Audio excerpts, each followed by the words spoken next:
Shalom, puji Tuhan. Tetap semangat dan sukacita Natal jangan hanya di bulan Desember, tapi setiap hari. Ya, puji Tuhan saudara. Kita sudah berada di penghujung tahun 2015. Ada satu cerita, ini bukan dongeng. Ada satu cerita yang saya sering ceritakan kepada anak-anak SPP di saat kami kerja atau di saat di Bukit Doa. Ceritanya begini. Suatu hari, mungkin saudara pernah juga baca, ini cuma cuplikan, bukan saya yang buat. Si semut, si lalat, tuh langsung ketawa. Lalat hinggap pada telinga gajah. Dia berada di situ, sementara gajah ini ancang-ancang mau menyeberang satu jembatan. Jembatannya tidak terlalu panjang, tetapi cukup dalam. Jembatannya agak rapuh, jadi gajahnya ini sangat, ya kalau kita pikir mungkin berhati-hati untuk nyebrang. Si lalat juga mungkin ikut tegang di telinga gajah. Setelah menyeberang pelan-pelan, tibalah di seberang dengan selamat. Si lalat langsung berbisik di telinga gajah.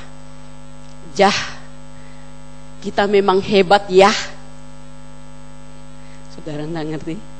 Jah, kita memang hebat ya. Si lalat berbisik di telinga gajah yang berhasil menyeberang jembatan. Saudara dapat mengerti maknanya? Lalat itu kan cuma kecil, cuma hinggap di telinga gajah, tidak ada pengaruhnya dengan beban atau berat.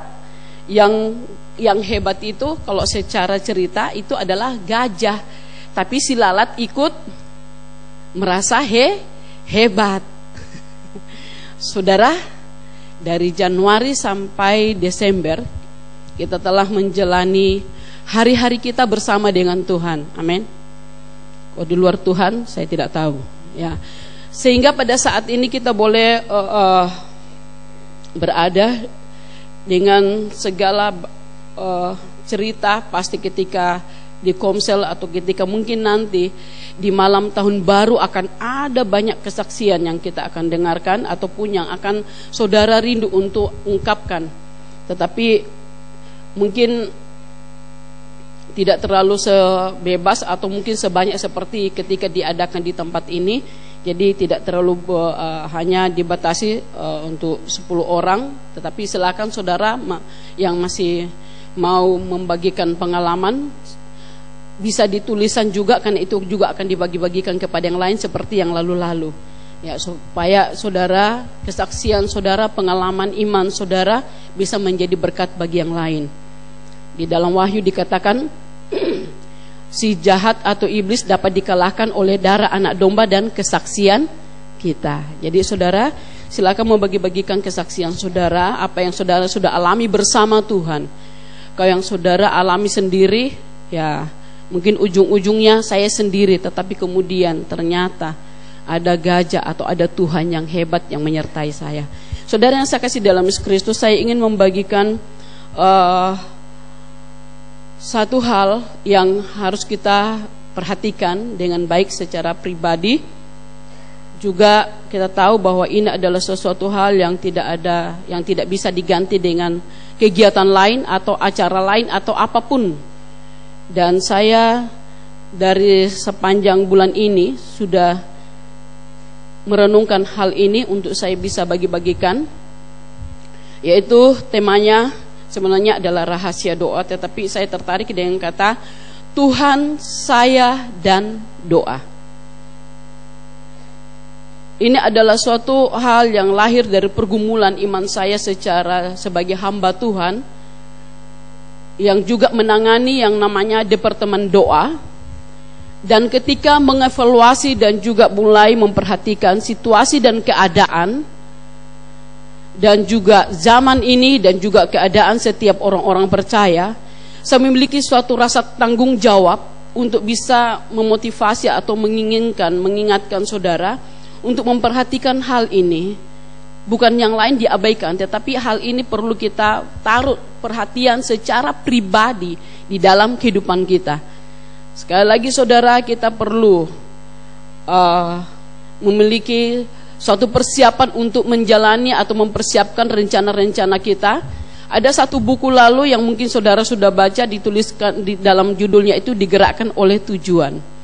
Tetapi setiap cita-cita, setiap harapan, setiap kerinduan, setiap rancangan itu tidak akan tergenapi dengan baik ketika kita tidak melibatkan Tuhan atau ketika kita tidak merencanakan bersama dengan Tuhan. Jadi ini masih akhir bulan Desember, kita akan masuk di dalam tahun 2016. Ada banyak hal yang saudara mulai targetkan, ada banyak saudara yang mulai inginkan, supaya tidak hanya suatu kerinduan, tetapi tinggal kerinduan tanpa ada wujud. Tetapi kita ingin supaya kita bergerak di dalam visi Allah secara pribadi, kita bergerak di dalam rancangan Allah, di dalam tujuan Allah di dalam hidup kita. Nah, sekali lagi bahwa semuanya itu adalah hal yang akan terjadi dan akan berhasil jika kita bisa libatkan Tuhan atau kita berusaha melibatkan Tuhan di dalam segala hal. Jadi Tuhan, saya, dan doa. Apa pengertian doa itu bagi saudara? Nah, bagi Kamus Besar Bahasa Indonesia, doa adalah permohonan. Di dalam permohonan itu atau di dalam doa itu, ketika saudara bertindak untuk melakukan doa, saudara melakukan doa karena ada harapan, karena saudara tahu ada janji. Amin. Ada janji yang Tuhan sedang sediakan atau siapkan bagi setiap orang percaya. Dan dikatakan bahwa itu hanya harapan, itu hanya impian, angan-angan kalau kita tidak ungkapkan. Di dalam dikatakan permintaan, kalau kita tidak memohon atau kalau tidak kita nyatakan kepada Tuhan. Tuhan yang Maha Kuasa, lalu sempat saya khotbahkan tentang Allah yang memantau, mengamati, mengawasi kita. Dan dikatakan bahwa Allah memberikan kekuatan bagi setiap orang yang mengandalkan, yang berharap kepadanya. Jadi ada hal yang harus kita lakukan, yaitu berharap atau mengandalkan. Harus ada respon dari kita. Ada janji Allah tidak akan terjadi, tidak akan tergenapi kalau kita tinggal diam. Kalau kita hanya menaruh itu di dalam hati kemudian menangisinya tanpa mengungkapkan itu kepada Tuhan. Jadi dikatakan bahwa doa adalah permohonan, di dalamnya ada harapan, disertai dengan tindakan kita untuk meminta, dan disertai dengan pujian atau ucapan syukur kita kepada Tuhan. Jadi saudara, hal-hal seperti ini harus kita ingat bahwa apa yang kita lakukan bukan sekedar doa, doa makan, doa malam, doa mau tidur, doa mau pergi, doa mau apa, itu saudara, itu hal-hal yang otomatis terjadi atau otomatis kita lakukan. Tetapi ada sesuatu hal yang harus kita pahami lebih dalam lagi. Jangan hanya di luarnya saja, atau jangan hanya lihat jubahnya atau bajunya saja, tetapi di dalamnya apa yang Tuhan sebenarnya, intinya apa yang Tuhan inginkan di dalam setiap doa itu, dan apa yang menjadi rencana Tuhan di dalam setiap doa itu. Saudara, dikatakan sedangkan berdoa artinya adalah mengucapkan. Nah, tadi doa, ini berdoa, kata kerja. Kita bertindak, kita melakukan bagian kita, berdoa, mengungkapkan atau mengucapkan atau mengungkapkan isi hati kita kepada Tuhan. Saudara bangun pagi tadi ada berdoa kan? Harapan saudara untuk sepanjang hari ini saudara ungkapkan di dalam doa ya? Atau apa yang menjadi isi doa saudara? Terima kasih Tuhan untuk sepanjang malam. Hari ini Tuhan jaga saya, lindungi saya. Nah, saudara, mungkin ada instruksi di dalam, tetapi ada harapan di dalam doa itu kepada Tuhan. Jadi saudara, dikatakan bahwa mengucapkan atau mengungkapkan hati, isi hati kita kepada Tuhan. Saudara, kenapa saya taruh gambarnya Jaden? Saya suka ekspresinya Jaden ketika berdoa. Tanpa beban, dan dia cukup sangat percaya bahwa Tuhan mendengar doa. dari kecil, ya. Kemudian doa. Hal yang serius dan penting, tidak ada penggantinya. Saudara tidak bisa katakan saya tidak berdoa tapi saya banyak baca Alkitab. Atau saya tidak berdoa tetapi saya melayani. Saya tidak berdoa tetapi saya besuk. Saya tidak berdoa tetapi saya pimpin pujian, saya main musik. Saya tidak berdoa tetapi saya main tamborin. Berbeda, saudara. Di dalam perjanjian lama hal ini sangat penting dan selalu ditekankan, bukan hanya di dalam perjanjian baru, hal ini ditekankan. Tetapi kalau kita pelajari, telusuri sejarah tentang pengaruh doa dan tidak berdoa di dalam perjanjian lama. Suatu saat, saudara, ada satu kisah di dalam perjanjian lama, ketika anak Harun mau mempersembahkan persembahan korban di atas mezbah kepada Tuhan, namanya korban persembahan. Kalau sekarang itu diibaratkan dengan pelayanan kita, ya kan, karya kita kepada Tuhan. Dan pada waktu itu ketika mereka sedang mengatur persembahan, kemudian mereka mau mengambil macis, mungkin bukan macis atau bagaimanalah, apa yang mereka pakai untuk membuat api pada waktu itu, kemudian membakar korban itu di atas mezbah. Apa yang terjadi? Api Allah dari langit menyambar mereka. Artinya, bukan dengan cara itu pelayanan atau korban dipersembahkan dengan Tuhan, tetapi dengan doa. Itu bagiannya Tuhan. Bukan dengan kekuatan kita, bukan dengan cara kita, bukan dengan kepasihan kita, bukan dengan dengan intelek kita, bukan dengan segala apa yang ada pada kita secara manusia. Kita pakai untuk dan kita andalkan untuk melayani Tuhan, untuk mengerjakan kehendak Allah di dalam kehidupan kita di muka bumi ini. Jadi sekali lagi bahwa doa adalah hal yang sangat serius. Katakan serius bahwa ini adalah suatu hal yang urgent, yang sangat penting, tidak boleh tidak. Penting, tidak ada penggantinya, tidak bisa diganti dengan hal-hal lain, saudara.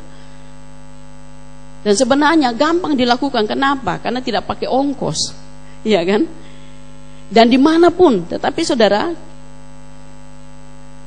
ketika saya sedang membuat PowerPoint ini, tiba-tiba saya diberikan dengan kata ini. Orang katakan doa adalah nafas orang percaya. Tetapi ketika saya berenungkan itu adalah doa itu adalah nafas roh kita, rohani kita. Kita manusia terdiri dari tubuh, jiwa, dan roh. Rohani kita ini akan kuat kalau kita memiliki persekutuan, kalau kita memiliki jam-jam pribadi dengan Tuhan. Kalau kita berdoa, itu adalah nafas roh saudara, nafas kehidupan rohani kita. Bukan oksigen O2 yang mungkin ketika di rumah sakit kita melihat orang itu mulai sekarat, kemudian kita mulai pakaikan oksigen. Bukan, saudara, itu untuk kelanjutan hidup di muka bumi ini. Tetapi yang namanya doa itu atau roh kita itu adalah satu hal yang sangat penting yang harus dijaga dari awal. Tuhan sudah memberikan rohnya di dalam kita. Jangan sampai kemudian dia jadi lemah, jangan sampai kemudian dia jadi padam, atau jangan kemudian tidak memiliki kekuatan apa-apa.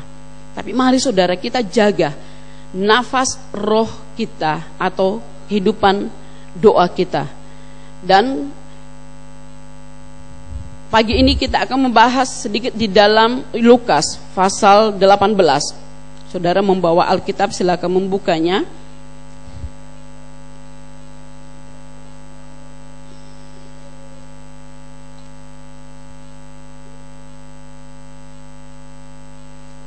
Lukas pasal 18 ayat yang pertama.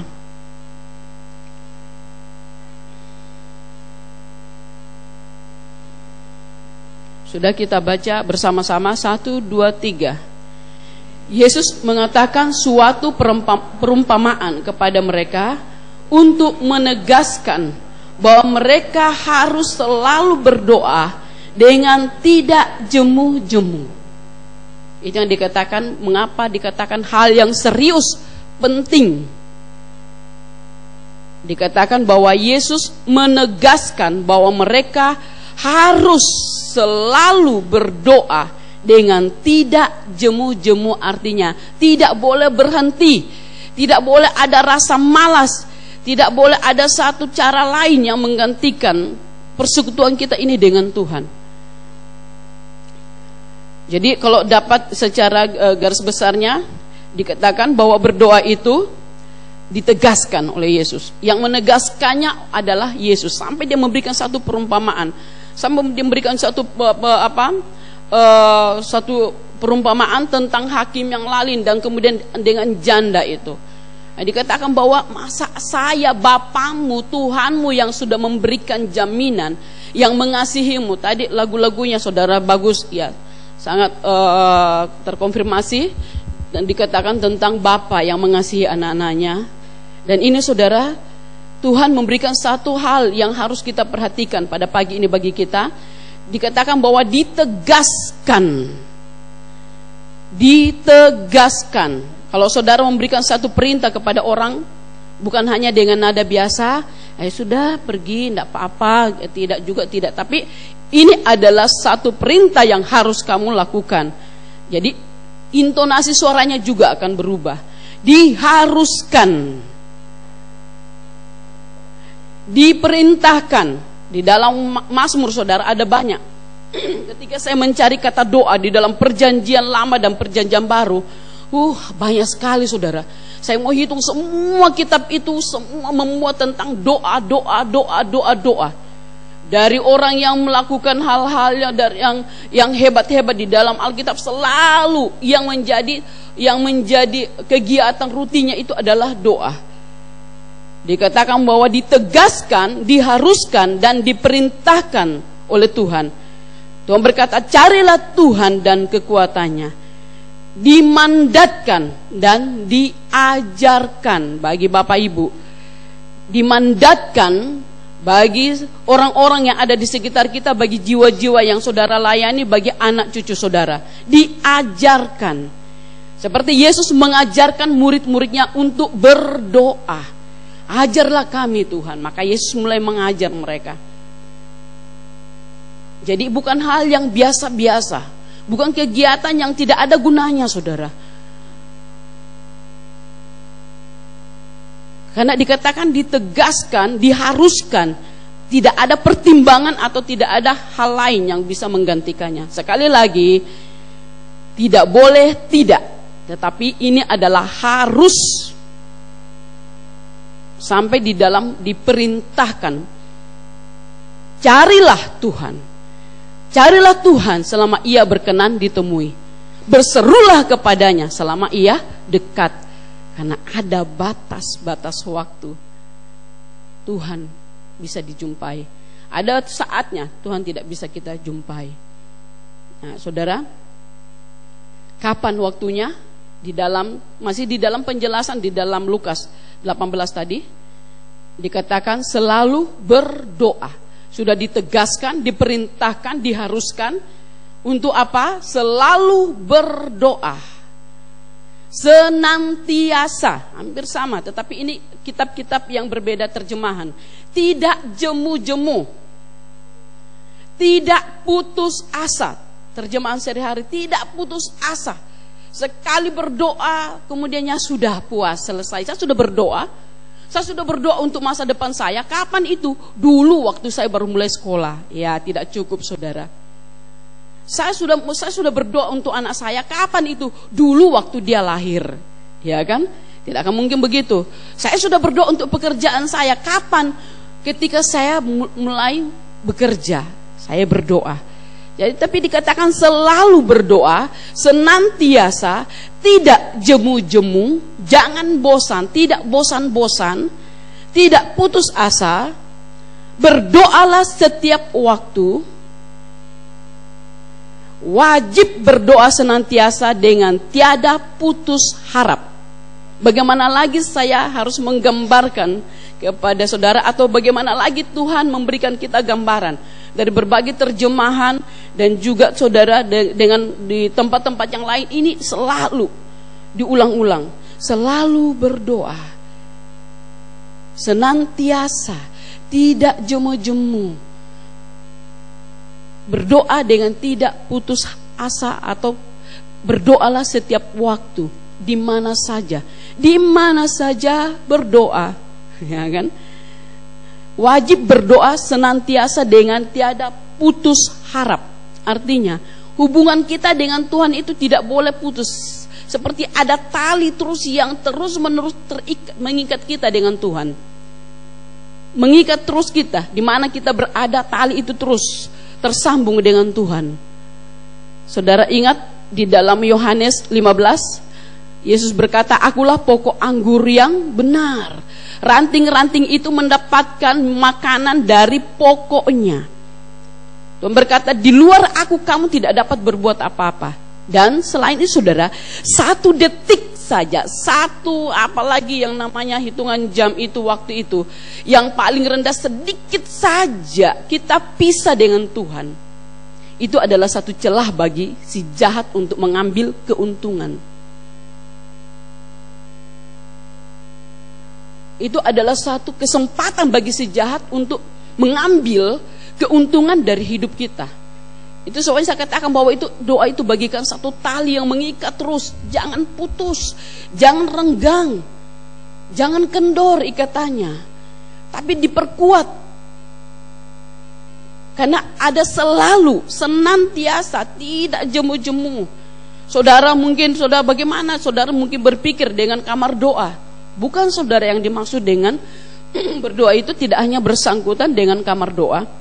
Itu ada saat-saat tertentu di mana saudara ingin sendirian dengan Tuhan, di mana saudara ingin bersefaat dengan Tuhan, di mana saudara mau asik bersama dengan Tuhan. Tetapi selain itu saudara, di setiap nafas kita, bangun pagi, Tuhan mau melakukan sesuatu, ingat Tuhan, saya mau Tuhan hari ini bersama dengan Tuhan. Saya mau pergi ke sana, saya mau Tuhan ada di sana bersama saya. Tuhan menyertai saya. Apapun saudara, setiap rencana, saya percaya bahwa ketika saudara menaruh hal ini di dalam pikiran dan hati saudara, tidak akan ada kesempatan bagi si jahat untuk mengganggu atau merusak rancangan Allah dalam hidup saudara. Karena selalu ada Tuhan, ada Tuhan, ada Tuhan, ada Tuhan. Ya kan? Kita tahu bahwa situasi dan keadaan, sekali lagi situasi dan keadaan sekarang ini, saudara, bagi rohani kita itu sudah tidak terlalu baik. Ya, suatu saat ya lalu Ibu Medi pernah katakan bahwa di langit yang kedua tempatnya roh jahat itu sudah kosong. Semua sudah turun ke bumi. Dan dia turun ke bumi bukan untuk jalan-jalan, bukan hanya untuk melihat pemandangan, bukan untuk selfie-selfie, ya kan? Tetapi untuk mencari orang yang dapat dipengaruhi, diajak untuk berdosa, untuk mencari orang yang dapat dilulurnya. Jadi ini adalah satu ikatan batin kita ya. Nanti saya akan jelaskan tentang bagaimana tentang doa itu. Mengapa kita perlu berdoa? Mengapa perlu mengajar anak-anak saudara berdoa? Dan juga ini harus ditekankan di dalam keluarga saudara. Jangan berdoa tidak, pokoknya aku urusan. Jangan saudara. Doa melekatkan diri kita dengan Tuhan, membuat kita lekat terus dengan Tuhan. Ya, kalau saya lihat saudari lihat kalau menguap saja, haleluya Yesus. Sampai seperti yang dikatakan lalu, sampai Jeden pun ikut seperti mami. Ya kan? Ya, jadi nyanyi atau apapun saudara, di dalam segala rencana kita, ini kita akan masuk di dalam rencana-rencana baru di dalam tahun 2016. Saudara yang mulai membuat suatu target-target ataupun juga rancangan-rancangan ataupun juga strategi-strategi, saudara jangan pernah kerja sendiri. Jadi doa melekatkan diri kita dengan Tuhan. Lekat. Saya ingat lalu Aldo ketika masih kecil, dia mau terus dengan papanya. Papa, kita 2 orang saja, kita berdua terus mau kemana, mau terus lengket dengan papanya. berdoa, melekatkan diri kita dengan Tuhan. Saudara, saat ini hati saudara connect dengan Tuhan, ada melekat dengan Tuhan. Ketika saudara tadi nyanyi, saudara lagu-lagu itu bagai Bapa, saudara mulai aduh Tuhan, baik sekali, sampai saya di belakang itu sampai semuanya air mata itu. Iya benar Tuhan. Dapat selalu setiap saat itu merasakan ada Tuhan. Kehadiran Tuhan itu terasa sekali. Ya kan, dikatakan menempel, melekat itu, nama kata lainnya menempel dengan kuat, tidak mudah lepas. Menempel dengan kuat, tidak mudah lepas dari Tuhan. Jadi kalau kita berdoa, saudara, jangan sampai pikiran di sana, hati di sana. Jangan sampai ada yang di dalam ayat itu, firman Allah berkata di Yesaya dan di Matius, berkata bangsa ini memuliakan aku dengan mulutnya, tapi hatinya jauh daripadaku. Wah, terbuang dengan sia-sia. Saya kemarin membaca satu cerita dari pengikut GS atau dari gereja setan. Dikatakan kesaksiannya, dia bertobat. Dia katakan lalu bahwa dia lalu itu masuk di dalam gerakan-gerakan bagaimana mereka punya target dan strategi, bahwa tiada lain yang mereka harus kerjakan adalah hanya membuat orang-orang Kristen yang sungguh-sungguh itu untuk jauh dari Tuhan. Hanya itu. Kalau yang lain tidak perlu, mereka tidak peduli. Hanya mereka menghalangi supaya tidak bertobat. Tetapi yang lainnya adalah mereka mulai mengatur strategi. Mereka mulai mengatur kekuatan. Mereka mulai mengatur rencana. Mereka mulai mempelajari kelemahan-kelemahan orang ini. Bagaimana caranya untuk menjatuhkan, untuk menjauhkan dia. Bagaimana caranya supaya dia kendor dengan Tuhan. Supaya dia terpisah dengan Tuhan. Itu salah satu mereka punya strategi. Dan mereka katakan mulai mereka mengadakan gerakan-gerakan ke gereja-gereja. Gereja-gereja yang mengancam mereka punya kegiatan itu mereka datangi. Ada yang astral, ada yang juga dengan memakai orang yang nyata atau dengan cara-cara yang lain. Jadi saudara, kita tidak sadari gerakan mereka seperti itu karena mereka melakukannya di alam roh. Nah, kita yang mengetahui firman Allah tidak boleh mengabaikan begitu saja apa kata firman. Sadar dan berjaga-jaga, melekat dengan Tuhan. Sekali lagi, ada celah sedikit pun itu sudah celah baginya. Dan dia katakan bahwa ada satu saat ketika mengadakan, dia berkunjung di satu gereja. Gereja itu sedang berdoa. Dikatakan bahwa menginjak halamannya pun mereka sudah kepanasan. Mereka sudah gemetar. Kenapa? Karena di tempat itu orang-orangnya yang sedang berdoa atau orang yang ada di situ adalah orang-orang yang sungguh-sungguh menanti-nantikan Tuhan, orang yang kuat dan melekat dengan Tuhan. Ya, jadi dikatakan tinggal di dalam Tuhan dan Tuhan di dalam kita. Itu dikatakan melekat, diri kita melekat dengan Tuhan, nempel dengan Tuhan. Tidak mudah lepas kalau kita tinggal di dalam Tuhan, tinggal di dalam firman-Nya, melakukan firman-Nya. Baru kita akan melihat bahwa kita akan merasakan setiap saat apa yang menjadi isi hati Tuhan bagi kita. Kepekaan itu akan kuat di dalam diri kita. Kemudian memperkuat ikatan batin kita, ikatan rohani kita, ikatan kita dengan Tuhan melalui komunikasi dua arah. Jadi doa itu adalah satu sarana untuk memperkuat ikatan batin kita. Peka sekali. Oh ya Tuhan, oh ya Tuhan, aduh saya sudah berdosa, aduh saya salah leh. Karena kan seperti itu kan, kita habis ngomong, aduh tak salah leh. Karena Tuhan langsung kasih ingat, aduh, oh salah. Bukan begitu. Jadi ada satu kepekaan di dalam menjalani aktivitas kita dalam hal, bukan cuma dalam hal-hal rohani saudara. Tetapi di dalam kegiatan aktivitas kita sehari-hari, saudara berada di dapur, saudara akan peka, saudara berada, saya ingat saudara, ya apalagi kalau pakai kompor gas.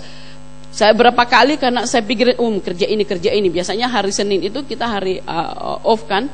Nah, saya gunakan hari Senin itu untuk kerja bakti di rumah. Jadi ketika saya kerja, saya taruh air biasanya saya masakkan, apakah saya masakkan anak kos, si dogi-dogi di rumah, atau masak air atau apa saja, saya taruh aja begitu di dapur, kemudian pergi kerja yang lain. Tiba-tiba muncul ide, mau kerja ini, mau kerja ini, mau kerja ini. Sedang sibuk-sibuknya, tiba-tiba dikasihkan, jangan lupa, ada yang kau taruh di api di belakang, dapurmu menyala. Sering sekali seperti itu. Oh iya, saya sadar, ini bukan dengan kekuatan atau bukan, tapi tiba-tiba diingatkan. Jadi saudara, kita lihat bahwa itu akan kita sangat peka, dan kita akan langsung dengar apa bisikan Tuhan, apa perintah Tuhan. Suatu saat ada sesuatu hal yang saya cari, aduh, di mana tuh apa kemudian Tuhan langsung bilang, ada di sini, kok taruh di sini. Oh iya, nah, ya kan? Jadi kita punya ikatan dan kita punya aktivitas itu berada di dalam pantauan Tuhan, berada di dalam kendali Tuhan, berada di dalam penyertaan Tuhan, berada di dalam perlindungan Tuhan. Minggu lalu kita dengarkan tentang aman dalam perlindungan Tuhan. Tapi bagaimana dulu kita mengalami hal-hal seperti itu? Kita akan merasakan tenang. Hanya dekat Allahku rasa tenang. Tadi itu yang ada di padang-padang gurun yang pergi cari apa itu? Kedamaian? Mana itu? Mimbo tadi itu. Di mana aku cari damai sejahtera? Ya, di dalam Tuhan. Pergi di padang gurun cari gersang di sana. Saudara, tidak ada di tempat lain. Mungkin kalau ketika saudara pergi di karaoke, semakin ramai, semakin malam semakin ramai. Di tempat saya itu saudara, wilayah Bumi Nyiur itu cuma berapa radius meter itu, aduh, dia punya kafe-kafe penuh saudara. Saya tidak baik iklan tentang kafe di sekitar rumah saya. Banyak sekali. Mulai ada yang namanya Bebek, mulai ada yang namanya Bintang, mulai ada yang namanya Ati Raja, mulai ada yang Raego, mulai dengan namanya Resto, mulai dengan namanya banyak sekali di sana. Tapi belum ada satu pun yang saya kunjungi. Ya saudara, itu banyak sekali. Ada yang pas belakang rumah, dinding belakang rumah itu, tempat itu dengan belakang rumah kita itu Raego. Ada saat-saat tertentu mereka mengadakan ritual. Namanya Raego itu rupanya itu adalah satu tradisi atau satu kebudayaan dari mungkin dari daerah Kulawi atau dari daerah mana. Ada malam-malam tertentu mereka mengadakan ritual. Lagunya saudara, lagunya kadang-kadang mengganggu. Suatu saat saya pulang di rumah, sedang makan, lagu apa ini? Kok langsung saya terganggu sekali. Udah mulai kayak mulai segala macam musiknya atau apa. Saudara, terus James bilang begini, kamu ini tiap pagi berdoa tetapi kamu tidak bisa kalahkan itu. Saya tertantang. Saya bilang saya belum pernah doakan khusus, kali ini baru saya perhatikan secara khusus. Jadi Ellen pernah juga cerita bahwa itu berapa malam ini mereka mengadakannya. Dan ketika saya sedang berdoa, saya terganggu. Saya bilang begini, dalam nama Tuhan Yesus, saya mulai peperangan rohani. Tidak berapa detik saudara, langsung berhenti. Ya kan?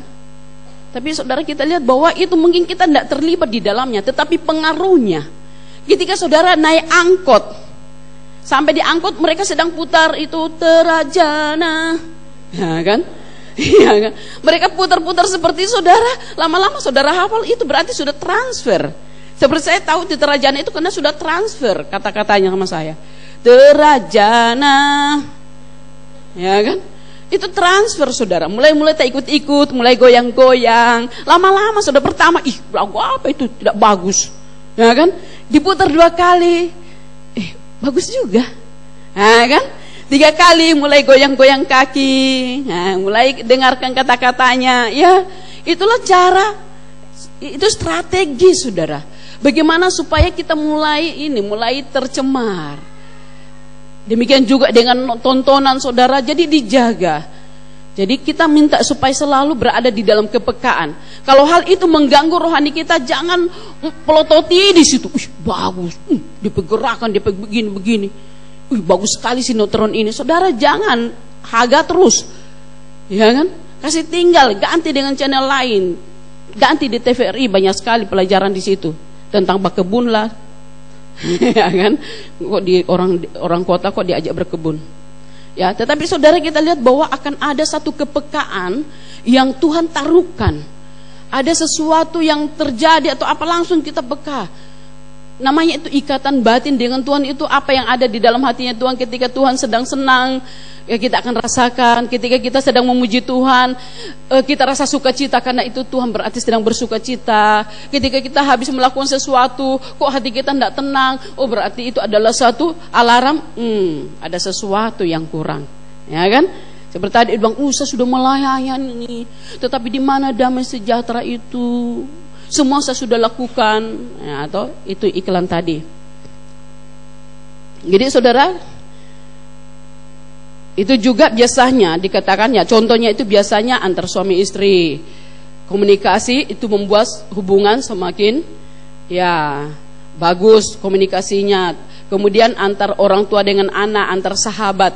Dia jadi sahabat karena connect dengan cerita, connect dengan yang temannya itu. Jadi dikatakan komunikasi dua arah itu mengikat. Tidak akan ada persahabatan yang ketemu langsung teman, langsung sahabat, langsung karib, tidak. Tapi mulai cerita-cerita, lama-lama mulai ada terjadi suatu penyatuan di dalam batin. Jadi biasanya kalau di sana sakit, di sini biasanya itu bukan hanya kembar, tetapi kalau orang yang punya hubungan yang akrab itu bisa saudara terasa seperti itu. Ya. Kemudian dikatakan men-charge kekuatan rohani kita. Orang yang berdoa dikatakan di dalam Yesaya 40:31, orang yang berdoa atau orang yang menanti-nantikan Tuhan akan mendapat kekuatan baru. Kekuatan baru. Pengalaman saya ketika kita ada suatu proyek atau ada suatu pekerjaan atau ada kegiatan seperti di Bukit Doa, mungkin tenaga banyak keluar. Ya, kurang tidur. Tetapi saudara, kalau hati ini tetap bersukacita, wah, tidak yang namanya capek, yang namanya kurang tidur atau apa itu tidak ada pengaruhnya di dalam diri kita. Ya kan? Kita akan tetap bersemangat. Kenapa? Karena kita selalu mendapatkan kekuatan baru dari Tuhan. Karena roh kita selalu terjaga. Orang yang menanti-nantikan Tuhan. Kalau saya kerja Tuhan, gimana lagi ya Tuhannya? Setiap tahun mau dekor gereja ini, bagaimana lagi Tuhannya? Hikmat apa lagi? Atau bagaimana lagi? Jangan bosan kalau gini-gini. Bagaimana lagi? Ya kan? Ayo bagaimana kita kerja ini? Tetapi itulah saudara, bahwa dikatakan orang yang menanti-nantikan Tuhan, bukan hanya kekuatan secara fisik, kekuatan secara jiwani, kekuatan secara rohani itu akan dilimpahkan, akan diberikan. Inilah yang kita butuhkan di dalam menjalani hari-hari kita. Ya kan? Dikatakan bahwa roh kita harus kuat karena daging lemah. Itu di dalam Markus 38. Ada banyak ayat ketika Yesus berkata kepada murid-muridnya, berdoa dan berjaga-jagalah supaya kamu jangan jatuh dalam pencobaan. Artinya supaya kamu terhindar dari segala kekuatan-kekuatan yang berusaha untuk mempengaruhi kamu untuk melakukan dosa. Karena roh kita itu harus kuat, roh kita kuat, daging lemah. Daging ini yang selalu terjadi perkelahian antara roh dan daging kita. Terjadi kudeta, perebutan kekuasaan. Jadi saudara melayani mana? Saudara lakukan yang mana? Kalau saudara kuat berdoa, kalau saudara punya hubungan dengan Tuhan yang baik, maka rohani saudara akan kuat. Sehingga ketika keinginan-keinginan daging itu muncul, ada satu pancingan-pancingan dari si jahat untuk mau mengajak untuk berbuat dosa, kita bisa melawannya, kita bisa kuat untuk menghadapinya. Tetapi kalau roh kita lemah, ya daging akan merajalela. Dia akan cucuk seperti tedong, kemudian ke kanan, ke kiri, ke sana, beda bikin sesukanya. Kenapa? Kita tidak punya kekuatan untuk melawannya. Itu sebabnya kita membutuhkan Tuhan, kita membutuhkan kuasa daripada Allah, kita membutuhkan hubungan yang terus menerus dekat dengan Tuhan, supaya roh kita kuat menghadapi daging ini dengan segala bentuk keinginan-keinginannya. Dikatakan supaya kamu jangan jatuh dalam pencobaan. Pencobaan ada, tetapi jangan sampai kita kalah. Jangan sampai kita menyerah. Kita harus kalahkan segala bentuk keinginan-keinginan daging itu. Dan kemudian saudara, doa juga adalah ekspresi iman kita. Katakan tadi bahwa bergantung dengan Tuhan. Ekspresi iman yang bisa membuat kita, dikatakan ketergantungan, membuat kita ketergantungan dengan Tuhan. Aduh, saya tidak bisa lihat kalau saya tidak berdoa. Aduh, tunggu dulu ya. Tetapi juga jangan saudara, ada orang yang pernah saya lihat mau makan, berdoa. Tambah nasi lagi, berdoa lagi. Ya kan? Ada lagi yang seperti itu saudara. Mau minum, mau apa, tambah minum, berdoa. Mau ambil sayur, berdoa. Ya saudara, doakan aja sekalian gitu. Jangan satu-satu. Ya. Jadi dikatakan bahwa doa adalah ekspresi iman. Tindakan nyata dari iman. Iman tidak kelihatan, tetapi dapat orang tahu kita ini orang percaya melalui kita punya doa, melalui kita punya ketergantungan dengan Tuhan. Oh, jangan memang ajak dia. Kalau gini jangan cerita sama dia. Oh, dia akan bilang jangan. Ya, kemarin kakak saya cerita seperti ini. Saya suatu saat saya pergi ke ATM. Terus saya lihat ATM ya dia di Jakarta, jadi pakai gue. ATM gue kok kosong. Terus saya lihat ada ATM-nya orang di dalam itu ya, di tempat ATM itu masih aktif. Kok mana orangnya? Lihat tidak ada. Aduh, gimana terus? Jadi saya bilang terus saya mau tanya dia. Jadi terus waktu itu saya iseng-iseng, saya cek jalan. Terus saya mulai lihat saldonya, masih jalan. Saldonya berapa? Sekitar 6 juta. Terus saya pikir gini, mulai muncul ide dari yang lain, bukan dari atas. Terus mulai katakan, terus ketika saya lihat, aduh saya ini mau pulang, tapi ongkos taksinya kurang. Terus, saya bilang terus, iya, jadi saya mulai saya ambil sedikit aja lah Tuhan. Ini berarti pertolongan Tuhan kan? Soalnya tidak ada orang, terus ada seperti ini. Jadi pertolongan Tuhan. Terus ya sudah, aku ambil, tapi aku ambil tidak banyak kok, cuma 500. Saya bilang 50 perak dengan 500 itu tetap sama, dosa mencuri. Terus habis itu ATM-nya itu saya kasih sama itu Pak polisi. Pak ini ada, ini ATM tertinggal. Terus waktu saya pulang saya cerita sama temanku bilang, bodoh loh, kenapa cuma 500, ambil aja banyak-banyak. Ya saya bilang, nah itu pergaulan yang buruk. Merusak kelakuan yang baik. Ini pun juga jangan, jadi harus aku. Terus saya tidak tahu orangnya, jadi saya mau kembalikan bagaimana dengan uang ini. Pokoknya minta hikmat dengan Tuhan. Bagaimana caranya kembalikan? Iya, saya minta ampun aja sama Tuhan. Tuhan ampuni ya. Tapi saya tahu itu pertolongan Tuhan juga kan, karena saya tidak ada uang. Terus tiba-tiba Tuhan ada orang yang Tuhan suruh untuk kasih tinggal ATM. Terus saya ambil, tapi kan tidak banyak. Ya saudara, ya, seperti ini saudara, mulai ada seperti itu. Bisa kalau secara orang itu sampai itu orang bilang, ya bodoh loh, kenapa cuma ambil 500? Itu kan dari Tuhan, ambil aja banyak-banyak. Nah, bisa saudara, bisikan-bisikan seperti itu bisa. Ya kan? Sekarang ini banyak sekali tindakan-tindakan mafia, hal-hal yang tidak benar itu mulai dibenarkan, menghalalkan segala cara dengan menghibur diri. Oh, enggak apa-apa kok, begini-begini juga. Oh, enggak apa-apa, kita kan juga masih manusia. Nah, tapi orang yang melekat dengan Tuhan sangat peka bahwa itu tidak boleh.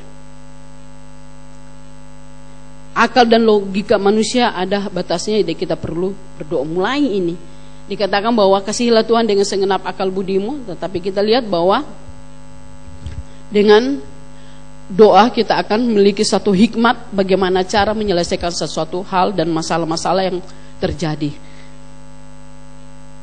Kemudian, nah, saudara, kita lihat bahwa doa membuat kita cakap.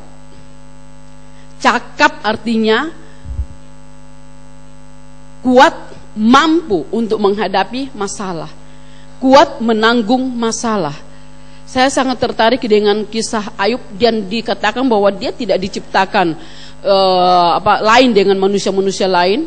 Organ-organ tubuhnya, otaknya, pikirannya, kemampuannya tidak ada bedanya. Tetapi semua sama dengan dikatakan Elia di Gunung Karmel juga, dia adalah manusia biasa. Tetapi dengan doa dia bisa melakukan perkara-perkara yang besar. Ketika saudara baca Ayub, saudara bisa menemukan bahwa Ayub itu manusia biasa, tetapi dia memiliki suatu kewaspadaan dan penjagaan tingkat tinggi dengan rohaninya. Dan bukan hanya rohaninya, tetapi juga terhadap keluarganya, anak-anaknya. Setiap hari dikatakan dia selalu mengoreksi dan selalu berjaga-jaga. Aduh, jangan-jangan hari ini anak saya ada yang berdosa. Maka dia mulai mengadakan selalu membakar korban penghapus dosa, penghapus salah. Jangan-jangan, jadi selalu dia bersama dan selalu memperhatikan keluarganya. Sampai ketika iblis yang berjalan-jalan datang kepada Tuhan, kemudian dikatakan, bagaimana saya bisa mengganggu dia? Perlindungannya kuat sekali, pagar keliling kuat sekali. Kenapa? Karena ternyata Ayub adalah pribadi yang sangat mencintai Tuhan. Dikatakan saleh, benar. Jadi selalu berusaha untuk menjaga hidupnya. Saudara, Ayub bisa, kita juga pasti bisa. Amin. Jadi saudara, jangan sampai biarkan bisikan-bisikan lain. Kita harus melekat kepada Tuhan lebih daripada kepada suami, lebih kepada istri, lebih kepada anak-anak, lebih kepada hal-hal lain. Mereka, orang-orang yang ada di sekitar kita, sahabat kita itu tidak sampai 24 jam ada bersama kita. Tapi Tuhan tidak pernah berhenti. Siang malam 24 jam. Di dalam Mazmur 121 dikatakan bahwa Tuhan tidak pernah tertidur, tidak pernah terlelap menjaga umatnya. Matahari tidak akan menyakiti kita di waktu siang. Dia tidak akan membiarkan bulan atau apapun di waktu malam untuk menyakiti kita. Itu penjagaannya sangat luar biasa kepada kita yang dekat dengan dia. Kita melihat contohnya Ayub, hanya sesaat. Di dalam Petrus kan sudah di dalam pelajaran baptisan api dikatakan bahwa masalah penderitaan itu sebenarnya seketika, tidak akan lama kepada orang yang tegar dan kepada orang yang cepat cari solusinya, jalan keluarnya. Kalau saudara baca tentang kisah Ayub, dia sempat berkeluh kesah, Tuhan lebih baik aku tidak lahir daripada aku lahir untuk mengalami hal ini. Tetapi itu pun ketika dikatakan di dalam ayat lain, ketika dia merasakan bahwa ada satu kata-kata yang keluar dari mulutnya yang tidak pantas, dia langsung dikatakan, aku langsung mendekap mulutku. Ya kan? Mendekap. Saudara kan seperti itu, aduh, ampun Tuhan, ampun Tuhan, salah kita. Istrinya saja yang dekat mulai mempengaruhi dia. Hei Ayub, masihkah engkau bertahan? Kutukilah Allahmu dan matilah kau. Iya kan? Orang yang paling dekat. Tapi Ayub menjadikan Tuhan lebih dekat daripada istrinya. Ayub menjadikan Tuhan lebih dekat daripada harta bendanya. Jadi ketika dia kehilangan harta bendanya, hatinya tidak terganggu. Ketika dia kehilangan rumahnya, hatinya tidak terganggu. Tetap damai sejahtera itu ada di dalam hatinya. Sehingga itu membuat dia tidak berdosa, tidak melakukan satu pelanggaran di dalam perkataannya, di dalam sikapnya. Karena hatinya melekat dengan Tuhan. Karena dia selalu menjaga mesbah pribadinya, hubungannya dengan Tuhan, dan di dalam keluarganya. Jadi saudara, kita melihat bahwa ini adalah satu hal yang patut dan penting di dalam menjalani tahun-tahun yang akan datang. Situasi, keadaan apapun di luar sana tidak menjanjikan kita, karena memang kewarganegaraan kita yang sebenarnya bukan di dunia ini, makanya kita diincar-incar segala macam. Tetapi saudara, yakinlah dengan janji Tuhan, kalau kita melekat dengan dia. Di dunia kita mempunyai musuh, ya, iblis dan segala antek-anteknya. Tapi doa dapat melindungi kita dari yang jahat. Senjata iblis, saudara, setiap saat panah apinya ini, saudara, tidak kelihatan. Setiap apa-apa yang dipakai ini, saudara, senjata-senjata apinya itu tidak kelihatan dengan mata jasmani kita. Kalau mungkin TNI ataupun juga kita lihat, mereka pegang pistol, sedang diarahkan kepada kita. Tapi iblis tidak seperti itu. Ketika saja kita sedang mendengar firman seperti ini, dia bisa saja kalau dia dapat celah dia masuk, dia akan mulai tembak-tembak dengan panah apinya. Supaya kena, jangan-jangan dia lagi menghayal, ditembak dengan panah api, wah kena. Lagi mengantuk, ditembak dengan panah api dengan kena, ya kan? Itulah suatu cara-cara yang dipakai. Jadi tidak perlu bukan dengan hal yang luar biasa yang bagaimana, pelan-pelan saudara. Dia bekerja pada orang percaya itu tidak langsung yang kentara bagaimana, tetapi pelan-pelan dia mulai pancing. Dikatakan dia datang untuk mencuri, membunuh dan membinasakan. Secara bertahap dia pancing. Dia mulai memakai salah satu senjatanya adalah panah api, dengan keinginan-keinginan daging yang tidak benar, tidak kudus, dengan kejahatan, dengan tipu daya atau tipu muslihatnya, dengan okultisme. Nah, ini tradisi adat istiadat yang tidak ada dasar kebenarannya. Kemudian penyesatan, mulai ada ajaran-ajaran yang sesat, mulai ada seperti yang lalu dikatakan hyper grace itu Saudara baca di internet tentang apa yang diajarkan di dalam hyper grace itu banyak sekali yang dilanggar. Ya, satu hal tentang sekali selamat tetap selamat, biar kau masuk di got, keluar masuk got itu kau tetap akan selamat. Itu kan tidak alkitabiah. Dan kemudian saudara dikatakan tidak ada pertobatan. Kemudian juga dalam hal perpuluhan, saudara. Dalam hal perpuluhan, saudara, saya bukan karena saya memalaki ya. Jadi saya membahas seperti ini, saudara, banyak sekali saudara yang pikir karena banyak dipengaruhi. Terus terang sekarang ini banyak sekali, gampang sekali di YouTube itu membahas tentang hal-hal seperti itu. Kemudian dikatakan bahwa sudah dibahas mulai dari perjanjian lama bahwa itu tidak ada. Sebenarnya saudara, yang diminta Tuhan, yang dituntut Tuhan itu hanya ketaatan, supaya hati kita tidak melekat dengan harta. Kita seperti Ayub yang tidak melekat, tidak rasa memiliki, tidak rasa dengan harta. Hati kita tidak terpaut dengan harta. Tuhan cuma mau menguji dan melihat hati kita. Kita terikat tidak dengan harta yang hanya 10%, 90% milik kita. Dan itu pun juga disertai dengan janji. Jika kamu melakukannya, maka aku akan memberkati kamu lebih. Karena ternyata kamu lebih mengasihi aku daripada harta itu. Nah, ini saudara. Jadi Tuhan pakai dalam hal-hal seperti itu untuk mau melihat kemurnian kasih kita, iman kita. Kemudian paham-paham banyak sekali ajaran-ajaran sekarang. Di luar negeri saya lihat sudah ada satu tempat yang besar, sudah ada seperti itu yang neon box itu ditulis di depan, dan mereka sudah jelas-jelas tulis di situ bahwa itu adalah gereja setan. Silakan masuk, dan banyak yang masuk. Saya nonton di televisi, astaga, ditaruh baliho yang besar saudara, sudah ditaruh di depan gereja itu, mereka tempat ibadah mereka, dan ditulis di situ bahwa ini adalah gereja mereka. Mereka banyak yang masuk. Tapi saudara, kita lihat bahwa tidak lagi terselubung, tetapi sudah mulai terang-terangan. Nah, kalau kita tidak peka, kalau kita tidak dekat dengan Tuhan, yang salah kita katakan benar, yang kabur kita katakan putih, padahal abu-abu. Saudara, berhati-hati. Saudara yang sakit di dalam Yesus Kristus, dalam doa kita harus melawan keinginan untuk berbuat dosa, mengendalikan mata, pikiran, dan perasaan yang menyimpang. Di Palu saya melihat ada pernah ada orang bademo itu, mereka mulai juga meminta mereka bahwa mereka punya hak untuk mengadakan waria-waria itu, ya homo-homo atau apa yang di situ tuh, mulai mereka mengadakan demo untuk mereka juga minta bahwa kami juga punya hak untuk hidup. Mereka mulai ada komunitasnya di Palu, ada saudara. Yang anehnya biasanya mereka mengadakan satu fashion di pantai-pantai. Orang banyak sekali pergi nonton, berbondong-bondong. Kenapa? Memang mereka lucu. Tetapi itu kan tidak boleh. Jadi kita lihat bahwa hal-hal yang mulai menyimpang semakin jelas.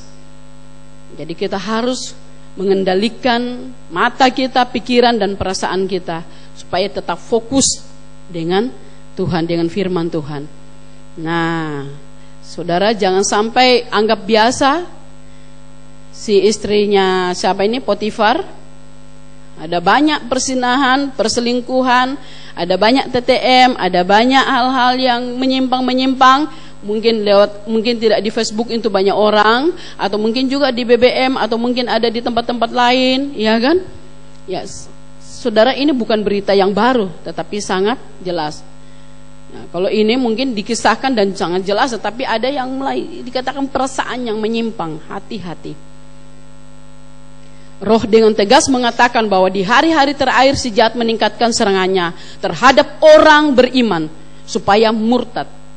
Jadi pengaruh iblis melalui berbagai kenikmatan dunia, kehidupan doa dan firman dari banyak orang akan semakin berkurang. Lukas ini membahas tentang firman yang telah ditaburkan itu tidak bertumbuh dengan baik. Ketika ada kekhawatiran atau ketika dikatakan dengan kekayaan mulai menimpa, mulai mempengaruhi, kemudian dia tidak akan mengalami pertumbuhan dengan baik. Saya percaya bukan hanya firman, tetapi juga mulai kehidupan doa, mulai fokus, malah sudah berdoa. Bagaimana caranya saya begini-begini, mulai saudara. Kalau sudah terlalu banyak yang dirancang di otak, maka otak untuk Tuhan sudah kurang. Kalau sudah terlalu banyak keinginan di dalam hati, maka tempat untuk Tuhan di dalam hati itu akan tergeser. Maka orang itu akan mulai bergerak sesuai dengan apa yang ada di hatinya. Orang itu mulai bertindak, bekerja sesuai dengan apa yang ada di pikirannya. Sehingga Tuhan semakin tergeser. Jadi saudara hati-hati. Jadi tetap jaga kegiatan dan atau aktivitas doa saudara secara pribadi. Carilah Tuhan dan kekuatannya. Doa orang benar sangat besar kuasanya. Jaga hati yang tulus, ikhlas, bersih dari nurani yang jahat. Jangan ada Allah lain, jangan ada noda kekafiran, jangan menduakan Tuhan. Bertobat dan terus merendahkan diri, berbalik dari yang jahat. Introspeksi diri, evaluasi diri, ya saudara, supaya kita tetap berada di dalam perkenanan Tuhan. Jangan ada 1 jam, 1 detik pun kita pisah dengan Tuhan. Jadi apa-apa orang bilang ekstrim, enggak apa-apa. Orang bilang daripada jangan terlalu bergaul dengan dia, lebih baik kehilangan teman daripada kehilangan Tuhan. Ya saudara, ya jangan sampai terlalu kemudian vertikalis sehingga sudah lupa ya hal-hal yang lain. Jadi kita tetap berada dalam hikmat Allah supaya semuanya bisa kita hadapi dengan hikmat dan kekuatan daripada Allah. Jadi bagaimana cara selanjutnya adalah harus ada usaha dan menjadikan doa itu kebutuhan. Kebutuhan, bukan keinginan tapi kebutuhan. Ya, mulai saudara atur waktu saudara. Pagi atau malam atau siang, kapan saja ada waktu-waktu khusus untuk baca Alkitab, baca firman Tuhan, isi saudara, jejak saudara dengan firman Allah, dengan renungan-renungan supaya di mana saudara berada saudara bisa baca. Jangan sampai terlewatkan dengan sia-sia. Jadi saudara yang saya kasih dalam Yesus Kristus, ini satu hal yang saya ingin bagi-bagikan kepada kita semuanya, supaya jangan kita menjadi lemah, jangan hubungan kita dengan Tuhan jadi renggang, jangan sampai ada yang menggantikan posisi Tuhan di dalam hati dan hidup kita, jangan sampai kita bergerak sendiri, jangan sampai kita merencanakan hal-hal sendiri dalam awal tahun yang akan datang, tapi mari libatkan Tuhan di dalam segala hal. Jangan sampai kerja sendiri, capek sendiri, saudara tidak akan nikmati berkatnya. Puji Tuhan, inilah yang saya dapat bagi-bagikan kepada kita semuanya pada pagi ini saja.